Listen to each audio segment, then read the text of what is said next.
So often when confronted with evil, our minds try to do something. Whenever we're confronted with an evil, our minds try to find the reason someone would do something. Our minds start to search, we start to wonder, and we try to figure out what could someone possibly be thinking? What could they have been thinking to do these evil things to someone who is innocent? And if you keep searching and keep searching, you'll go crazy because it's not reasonable. Those actions are just not reasonable. They're not based on good, solid, right reasoning. And so often, I think in our world today, we don't confront the problem. And the problems are very obvious today, I think. And it was even Bishop Fulton Sheen, now Venerable Fulton Sheen, who more than 50 years ago did a wonderful broadcast on what he thinks is causing a lot of the problems that we're seeing even back then. It's wonderful. I mean, everything he did was so wonderful. I always loved listening to him. He had that way about him and that you could see the preparedness in his statements.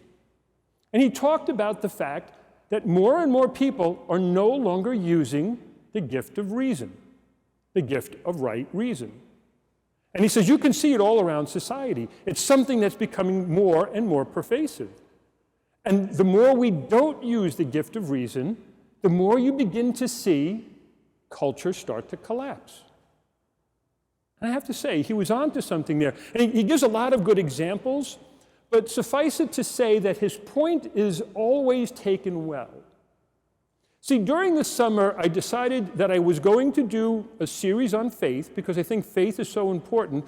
Faith enough that we could move mountains, that we could change everything. But we have to remember, too, that faith without reason is baseless. In fact, the best quote that I ever heard was, faith without reason leads to superstition. Reason without faith leads to nihilism and rationalism. Faith without reason leads to superstition. And I think we've all met that person that is just, they come across so, like everything, it's super, they just wonder, but yet, those who do have faith and reason tend to be solidly grounded, good, wholesome people. And so his point is very clear. Without good, solid, right reason, one of the things that begins to take its place is emotivism. Overemphasis on the emotional, on the passions, and encouraging the passions, and encouraging people to follow their whims and their ways. When you think about it, he's describing this modern era very, very well. People just follow their passions. People don't really think things through. People don't spend the time and reasonably ask themselves, what am I about to do? How is this going to end? Where is this going to lead me? And he did it comparing it to a tube of toothpaste. Only Fulton Sheen could get away with turning it into a tube of toothpaste. Don't ask me how his brain came up with this. But he said, tube of toothpaste, when given pressure with the cap off, the toothpaste comes out where you want it, and you put it where you need it. He says, but if you put that cap back on and squeeze the tube still, it's going to come out someplace, and it's not going to come out where you want it. Now take an unreasonable person, and he links reason to the lack of shame. He says a reasonable person can recognize evils, can recognize wrongs, and feel that remorse for what they've done.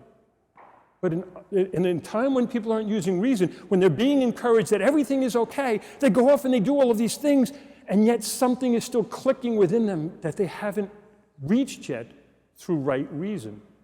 And so what begins to happen, he actually says, people start to develop a form of psychoses or neuroses over it. And what's going to start to happen? It'll come out somewhere. And I'm sure you've known people in your life that are like that.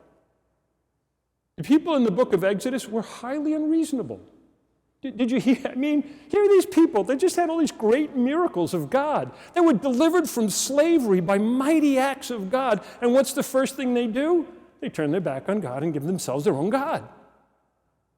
I mean, the first commandment. Come on, folks. This wasn't like rocket science. Well, they didn't have rocket science back then, but you know what I mean. What did they do? They turned to another God. And it was the reasonableness of Moses that kept them from getting the wrath of God brought down on them. Think this through. Folks, we have to use this gift of reason. And I think Archbishop Sheen was right on target. There's a lot of people who have reasons for what they do. I love you folks. You're so wonderful. But sometimes you try to justify what you did by giving all the reasons. You know, I told this lie for this reason, and this reason, and this reason, and this reason. It still didn't change the lie. It still didn't change the sin that was committed. You could have all the reasons in the world, but were they right reason? Were they truly a reasonable act? And that, my dear brothers and sisters, is something that I think we're going to have to grapple with. And these next few weeks are a perfect time. After spending that time on faith, I want to spend a little bit more time on what we mean by right reason, because it's so important that we start to once again engage the process. I love Luke's gospel. Luke's gospel is different than the other gospels. It's got its own character. And Luke had this Jesus that just starts on a journey. And everywhere he's going, he's telling these different things. He's doing these miracles. He's having these confrontations. He's running into these people. He's doing these different things. And then all of a sudden, something changed last week, if you recall. Now he gave the conditions for discipleship. And what he said, I'm sure all of the people hanging around him going, that's unreasonable, Lord. I'm not going to take up a cross. A cross is for criminals. I'm not going to throw out my family. What are you talking about, Lord? I'm not going to do that. That doesn't make any sense. But Jesus said those words. And he said it out of right reason. Now what's going to happen is we're going to turn to that section of Luke's gospel where he's going to give us parables. And Luke's got a lot of these lovely, beautiful parables. And the one we hear today, the three we heard today, but the one we heard today of the prodigal son, we all love it, don't we? It's always one of our favorites. You know, people get so excited over the prodigal son. They love it when this parable comes up. And it's the longest sustained parable in all of the Gospels. Rich in its imagery, rich in so many things. But Jesus is doing something very interesting here. Jesus is not in the process of teaching his disciples. That's not what he's doing. Sometimes we think the parables are him being a teacher. He's not. He's forming his disciples. He's trying to change them from within. He's trying to help them to go through the process of understanding by looking deeper within themselves. And so all the parables, that's their purpose. There's a teachable moment there, but he's forming them, like the way people are formed today. You know, down through the ages, prevalent philosophies always influenced culture. Go back to the Greeks, go back to the Romans, even come to modern times. Whatever the dominant philosophies are of the time will eventually have impact in the culture, in the church, in every place and everywhere we go. Now, stick with this for a second, because I know none of you have degrees in philosophy. I've done a lot of study of philosophy. I spent a lot of time when I was doing my dissertation on St. John Paul II, the philosophies that formed his thought, the philosophies that form our culture. More than 100 years ago,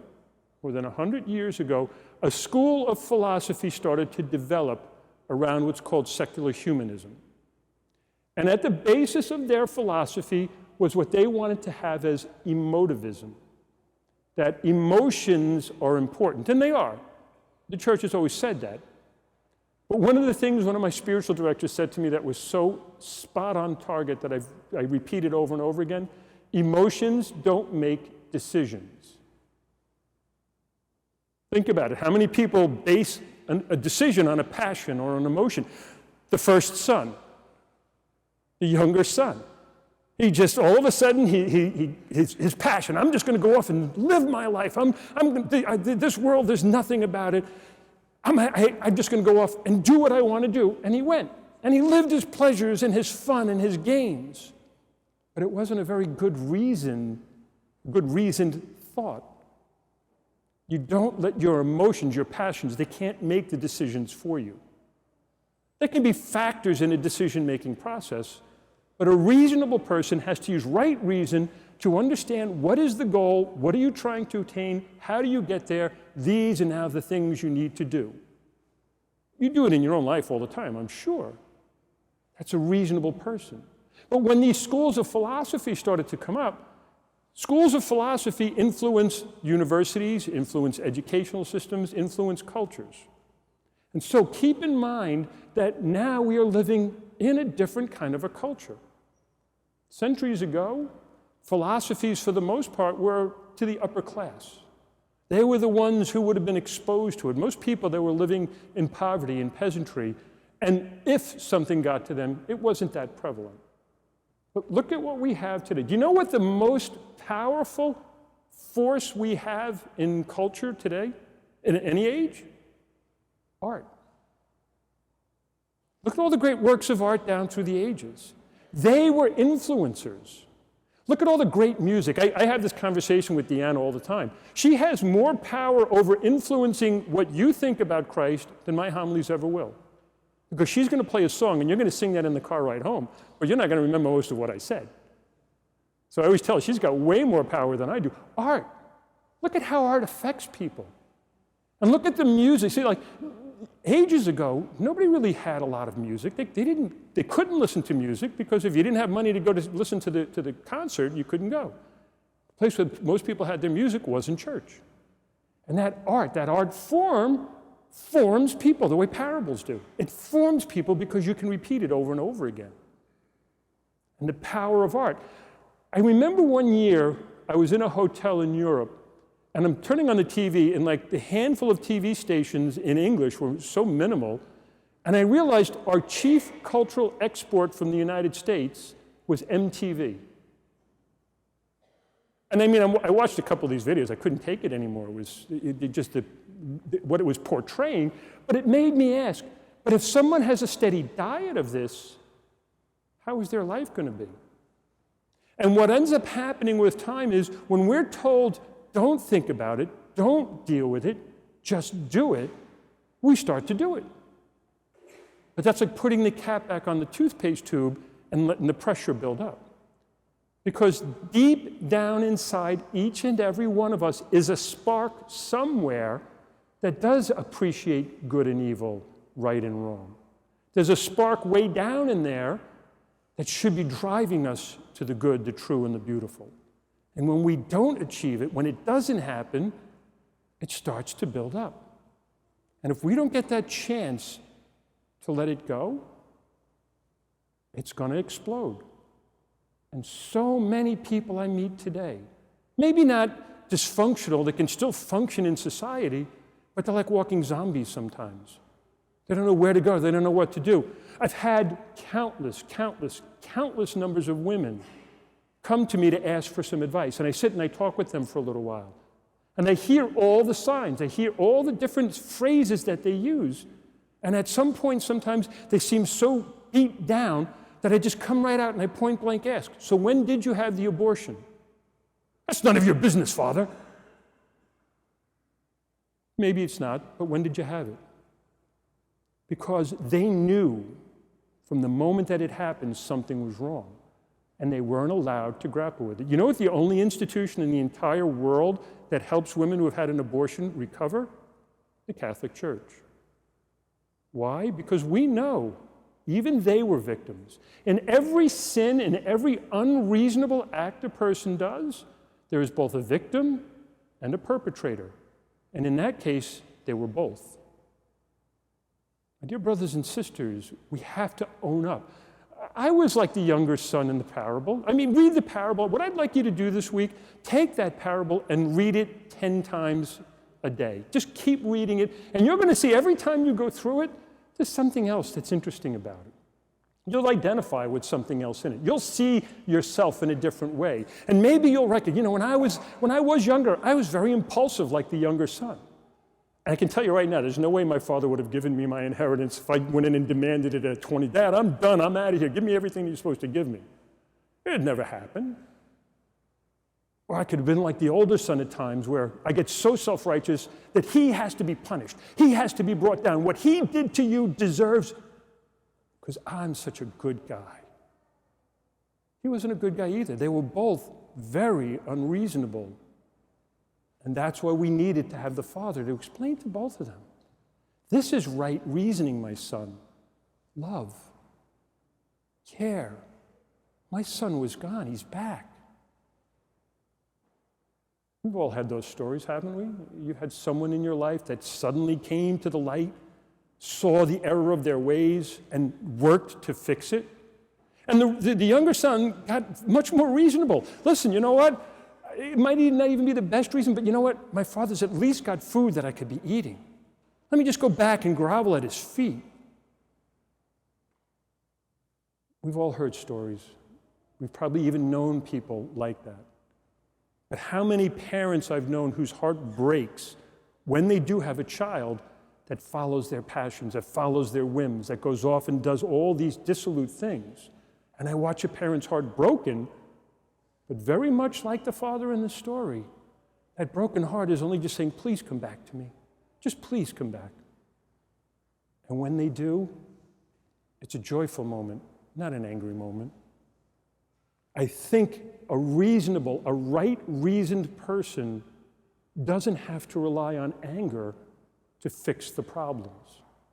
But a person who lives in wrong reason always wants to rely on anger to fix problems. And so, my dear brothers and sisters, for the next few weeks, there's a lot I want to say about all of this because this is near and dear to my heart. We live in a culture where it seems like it's reason without faith. The secular humanists did not want faith. They openly state that faithful people are ignorant and stupid, and we have to fix everything that they did wrong. And they're still trying, and they're still out there, and they're still forming us through music, they're still forming us through television, they're still forming us through media, social media. Look at what is steady in your diet of every day.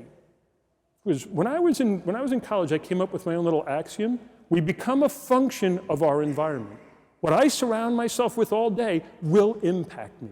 The music I listen to all day will eventually start to form my thoughts. So start to look at what's in your life.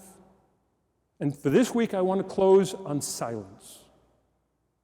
Silence. So many people I know today have zero silence in their life. Get in the car and turn on the radio, go into the house, turn on a TV. You name it, no matter where they are, there's noise in the background. And I have found in my own life, without silence, I never get to that reasonable process to see where I need to grow and change. But with that silence, suddenly I can discover and understand and grow. And so your two tasks this week, reread the gospel every day, spend time with it, and try to get more silence in your life. Turn off the noisemakers and the distraction makers. Next week, we're going to get a really good parable as well, and I'll spend a little more time looking at the reasonableness of what Jesus is offering us. The week after that, that's the one I don't want to really talk about because that's my least favorite one, Dives and Lazarus. And then the final week is going to flash back to this week, where he's going to have servants come in who only did what they were supposed to do, like the brother. And we'll tie that all together for you. But between now and then, start to ask yourselves, what is it that I am supposed to be doing? Who is it that I am supposed to be? And how am I going to reasonably achieve that? For I want everyone to look at me someday and say, you know what, that's reasonable. And I hope they can look at you and say, what you just said, that's reasonable. God bless you.